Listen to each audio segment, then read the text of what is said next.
Hey there, Commanders. Welcome back. Chesty Puller here again. This is a final video on the Onslaught winter event.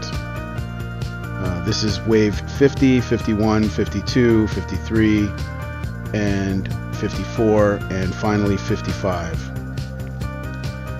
For wave 50 here, I did move a few turrets out here to the north side of the base because my CC is in upgrade and I can't move the CC, and normally I would move the CC back a little bit. 50 is one of the heavier ground assault waves, and so that's why I'm doing this. And as far as I know, they're coming in from the north, so I'm just gonna try this out and see how it works. There's a growler and there's also an inferno. I think it's called an Inferno, the new flame tank, and those both have a lot of hit points and are harder to kill. And so see what happens here. Hopefully my BFG X will help against this, because when you've got a growler and an Inferno, it's a little bit tougher. Also, I'm going to use my Titan. It would have been a big help to put my mines out here, to be honest. I think that sometimes the growler can knock down some of the mines with the drones that it sends out, but the Inferno, I think, is heavily affected by the mines. Okay, there's a Phantom. I already got that, so that's no good to me. But if you haven't got the Phantom and you get to 50, that's a pretty good deal. The Phantom is one of those game changer units, along with Night Owls. I think Night Owls and Phantoms are the well, I mean, you got so many powerful airs now. Cyclones, Sandstorms, Phantoms, those are real all game changers, really. And I'm happy to see them. I've always been heavy on air attacks, so they're good for me. And up until 54, I think that these are all pretty relatively easy.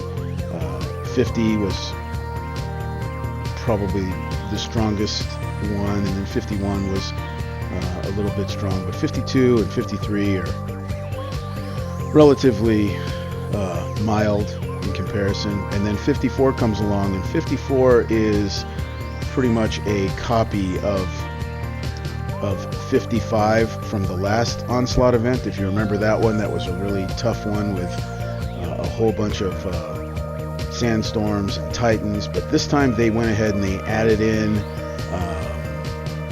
some growlers, Infernos. I believe that there's some ultra tanks there.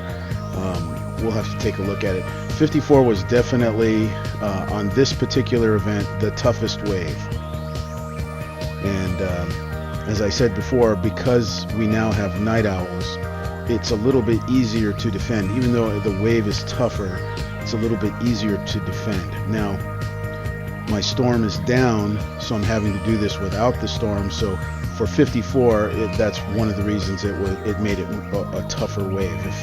If 54 had, if I had the use of my storm on my CC, then I would have been a little bit better off, because they got in pretty close where they would have been definitely in range of my storm turret.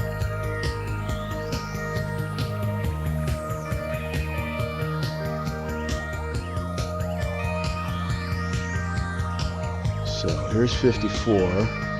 What I did was I put my Viper X and my Ronin together, and you can see how quickly I knocked down that Sandstorm. Now, it glitched out here and it wasn't working properly, and I kind of got stuck here.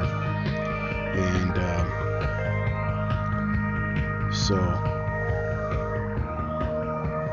I'm going to come over here and kind of just get stuck. It's not going where I want it to go. But anyway, we got through it, and that's basically the toughest wave in the event, to be honest.